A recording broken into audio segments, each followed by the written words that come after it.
আসলে আলোচিত সমালোচিত টিকটকার শারমিন শিলা ওরফে ক্রিম আপাকে শিশু নির্যাতন দমন আইনের মামলায় আদালতে পাঠানো হয়েছে।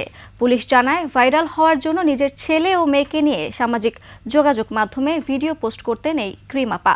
গত ৩০ মার্চ নিজের ফেসবুক আইডিতে একটি ভিডিও পোস্ট করলে তা ভাইরাল হয়, যেখানে শারমিন শিলা মেয়েকে জোর করে মুখ চেপে কিছু খেতে বাধ্য করছেন। পরে বাসার মালামাল এবং পার্লারের সাইনবোর্ডের লেখা মুছে অন্যত্র চলে যায় ক্রিম আপার পরিবারের সদস্যরা। এর আগে আশুলিয়া থানায় শিশু নির্যাতন দমন আইনে শারমিন শিলার বিরুদ্ধে মামলা হয়েছে। মাঠের অলরাউন্ডার আমি, আর ঘরের অলরাউন্ডার টাইলক্স।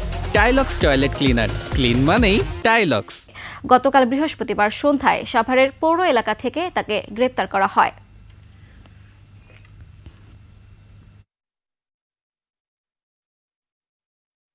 উনি ধরা পড়ছে, এখন আমরা এই নিউজগুলো আর কি দেখতেছি। মাল ছিল মানে বাসা ঢুকে বলতেছে 8 তারিখে বাসায় নিয়ে মালপত্র নিয়ে গেছে। মাঝে মাঝে ক্লায়েন্ট আসতো যেত, কিন্তু রুমের ভিতর কি হতো সেটা আমরা জানি না। তো আমাদের দেশে আইন প্রশাসন আছে, তারা দেখুক এটা ভালো নাকি খারাপ। প্রশাসন যেটা ভালো মনে হয় সেটাই করবে, আমাদের আর কিছু বলার নেই।